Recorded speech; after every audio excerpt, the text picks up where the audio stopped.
Hello everyone, welcome to Manga Boys manga reading log. We're still in March at this time. You can see what I have read here. The usual, we've got 12, but we've also got Don't Toy With Me, Miss Nagatoro, and Peach Boy Riverside sneaking into the mix. Zom 100 also. And we're going to continue on with Golden Sheep. It's only a 3-volume series, so we are... well, next week's probably going to be the last week you see it. Last week, we've got Boruto, something that's been pretty hype, I guess, this past week online. So let's talk about what we got going on. Zom 100, I read this. I loved it. You see this? I thought that was a really cool cover. I didn't realize that he was a mech. So he goes to this AI hotel. They get treated like kings and queens. They get to go to a spa. And then, wouldn't you know it, there's a mad scientist at the bottom of it. And they have to escape. Meanwhile, he gets a robot in a suit to control the robot, which is really neato. We also, in the next one, get to go and find fossils and discover dinosaurs. We get a zombie dinosaur, which is really sick. Very cool stuff. We also have a JoJo's reference. And we also have a fun one-shot where it shows us the main character in Borderland, and he loves it because the author, of course, wrote Borderland as well.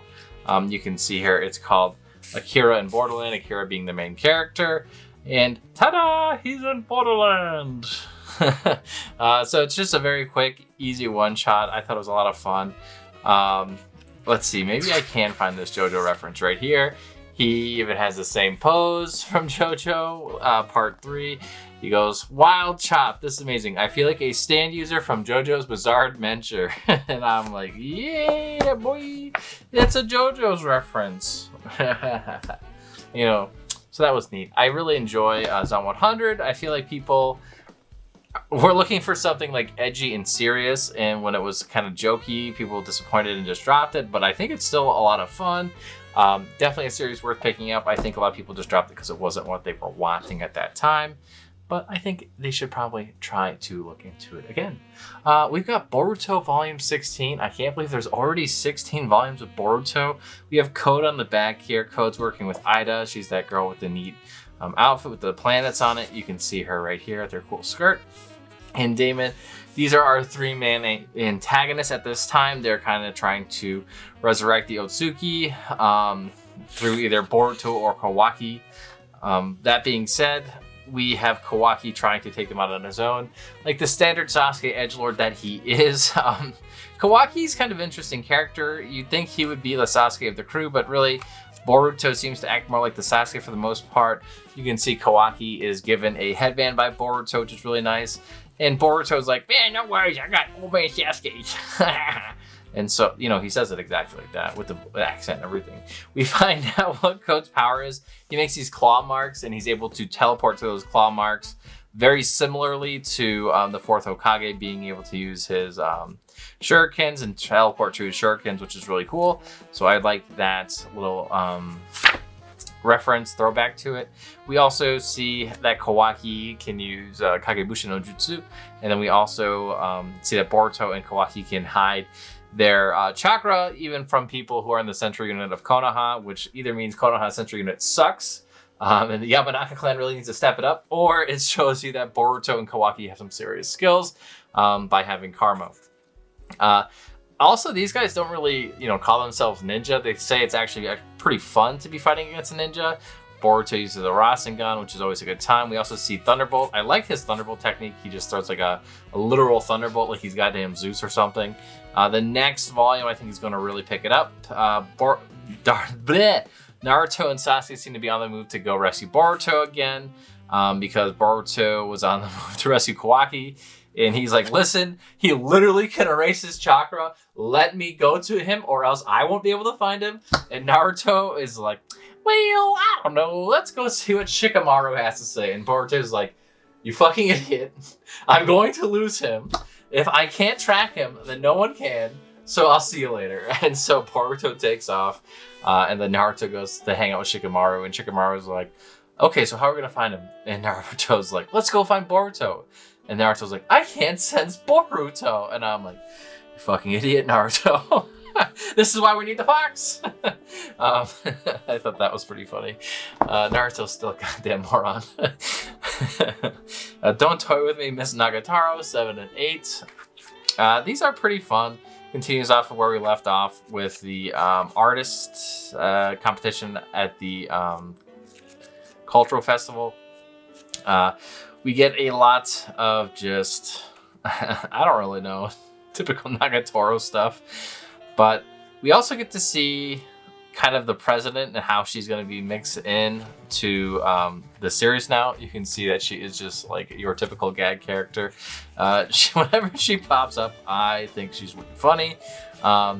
We also see a red panda standing up. That was pretty neat. They go to the zoo and they draw animals at the zoo. This one guy makes fun of Nagatoro's drawing, and then then she feels bad. Nagatoro really likes sloth, so that was cool. See what I mean? They're doing a tortoise and a hare reference, and he's the tortoise.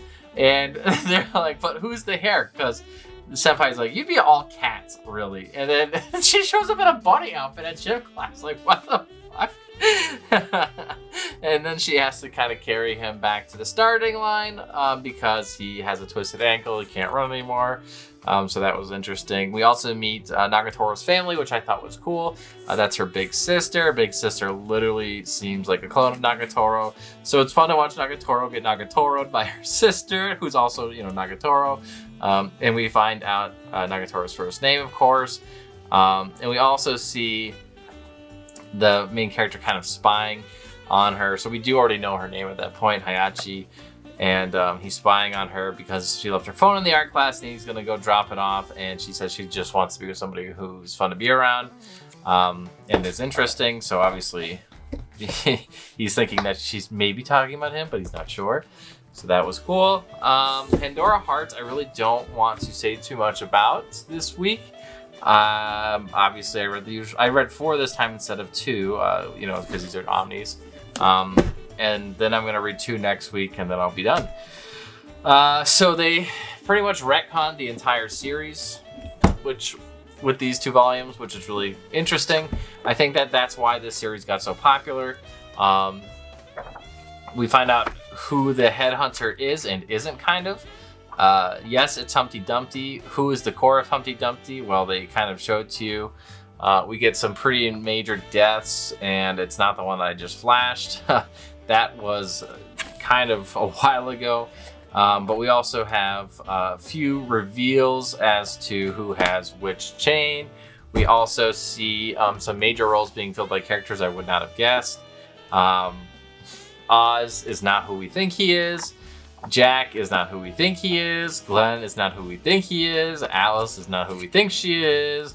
Literally everybody is different than who we thought. And the only reason you would read before these volumes, really, or even before the Headhunter arc, is to get totally just, totally like, I don't know the word for it, just bamboozled. Like, they literally have this story, and once you get to this point, they're like, nothing we told you was true. And I was like, what? And they're like, yeah, these are good guys now, these are bad guys, and you're just gonna have to accept that. And I'm like, what? And they're like, yeah, also, like, you know, these characters are actually, you know, real dangerous and you shouldn't be fucking around with them. And I'm like, they literally were playing like tag in the field, and then in the mansion, and then they play piano. And are you sure we're talking about the same characters? I actually started to get confused because I'm like, this character is not acting like the way I know this character. And then they're like they say their name like 100 times. I feel like they must have thought the audience would be thinking the same way I was, because I was like, am I thinking of someone else? Is this really the same girl? And then they're like, this is her name. Yep, this is who it is. Yes, it's this character. For the 3rd time in 1 chapter, within the span of 5 pages, we're gonna say her name. And I'm like, wow. So it's interesting, to say the least. I'm pretty interested to see where it goes. I don't think it's worth really reading, though, honestly. at that point, it's a good twist. It's a lot of content to get that twist, and it was like really aimless for, let's see, probably like 12 volumes or so. And that's like half the series, which, you know, after I started reading it, that's what I did come to expect. But like, you can't just do that and expect people to really like it. But it did happen, and it did work, because people do, you know, think of it really well. So I guess it did work, but I would not recommend it to people, honestly, unless the ending is like phenomenal. But I don't think that it will be. It could be, but I doubt it. It had to do something really cool to win me over to say, you guys got to read this. It was interesting at first, and then it kept doing the same thing over and over again, and it didn't really ever develop. And then all of a sudden, it just said they flipped everything on its head. So that was it's an interesting tactic. The Golden Sheep Volume 2. So the Golden Sheep is, oh, that was really weird. Yeah, like what the heck? That's my reaction. Like when I saw that, I was like, are those shorts? Like what the fuck? So I like literally went. Yushin did that to the girl. I had the exact same reaction, and I was like, man, I've never related so much to somebody who's about to commit sexual assault as I did in that moment, because I was so confused. At first, she seems kind of more like the sexual predator type. I thought she was gonna like drug him or something like that, because she's like the standoffish kind of girl in their friend group, and she's kind of isolated, doesn't really communicate too much with her friends. And then Yushin's kind of been a bit of a douchebag lately, and then Sora and, you know, our main character, whose name I can never remember, Suyugu? I don't know, Sugu, I think.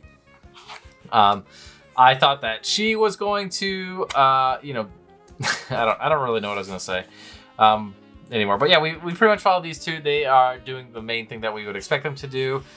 Yeah, but that girl, I didn't expect her to, you know, kind of get that in that position, but she does. Yushin is starting to kind of come around to the fact that he's being an asshole. His friends turn on him because they're like, listen, dude, you literally just bullied Sora.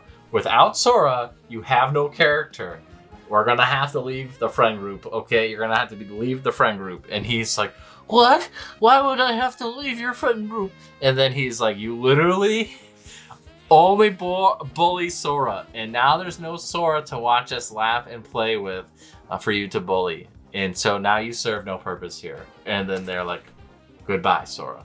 So, I mean, goodbye, Yushin. So then Yushin tries to become a pro boxer. He fucking sucks at boxing. Sora's like, listen, dude, I get beat up by you every day. You can see how much taller he is than him. He's like, your punches fucking suck, and I don't know how you're supposed to be a boxer. And then he's like harassing them at the croquet stand. And it turns out that the old guy they're staying with is Sugu's grandpa, but I guess he like doesn't want to acknowledge it. Her family seems kind of weird like that. But yeah, we seem to have like the characters kind of going in their own ways. And our two main characters at this point, Sora and Sugu, are kind of being threatened to be kicked out of school because they are literally not going to school. So yeah, that makes sense. We have 6 and 7 of Peach Boy Riverside. This character is my favorite. I did not expect to see ogres like that, so I'm really happy we do. This kind of continues where we left off. Like, literally in one panel, she's like, sorry, I'm going to pick my friend. I know he's a kind of a jerk, but whatever. I thought her friend was going to, like, actually kill her, but he doesn't. You know, we find a friend with, what's his name again? Tsubasa or something like that? No, that's not his name.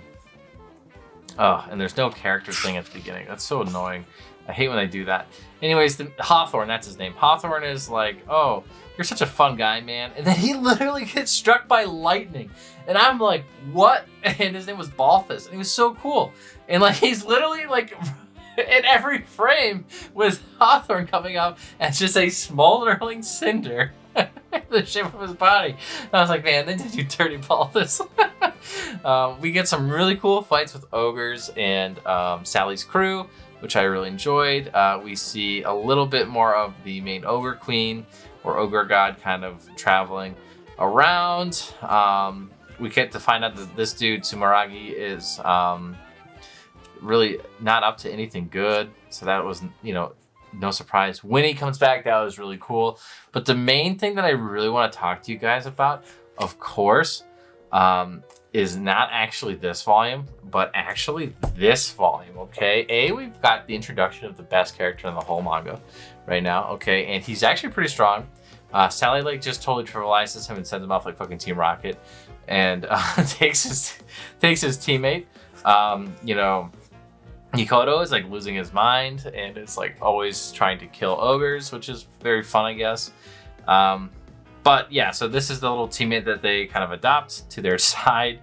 Meanwhile, this guy gets like totally just like destroyed by Sally any chance that he gets. His name's Yuki, and he just gets one-shotted. So the great Yuki-sama has to cut you down. What? I can't cut you. I'm not stupid. I know I'm walking blah, blah, blah, blah, blah, because he's like, listen, like you can't fight ogres and kill ogres, but then say that you want to save them. She's like, I've got no choice to fight. And then she just like uppercuts him, and then he literally Team Rockets out. And then he just keeps coming back. And eventually he kind of thinks about it and he says, yeah, never mind. I get that you're the real deal and you're trying to be helpful. This guy comes in and heals the ogre that's traveling with Momoki, but yeah, we got that going on. We have Momoki versus the red guy. He's fighting Yuki. Yuki's actually able to stand his own, which is really cool against Mikoto, which I didn't expect because he was such a gag character all along, you know, this whole volume. So that was a fun twist. And then we also get the black rabbit showing up here.